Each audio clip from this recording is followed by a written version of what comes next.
clipping tool. Select the blue scalpel to open the clipping tool. By default, the top left icon is selected.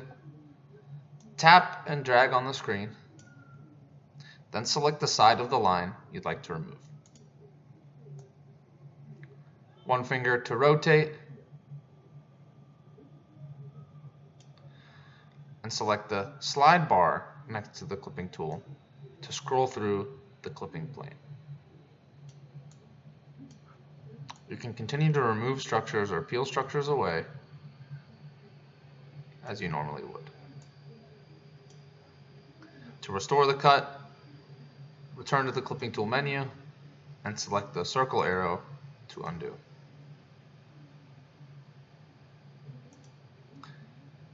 To create a standard sagittal, axial, or coronal cut, select the appropriate icon and the cut will be applied.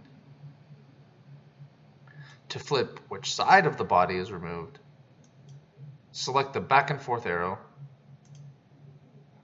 to flip the side of the cut.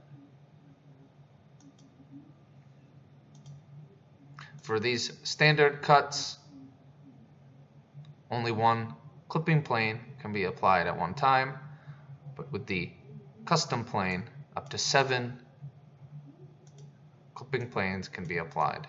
However, only the most recent clipping plane can be adjusted with the slide bar.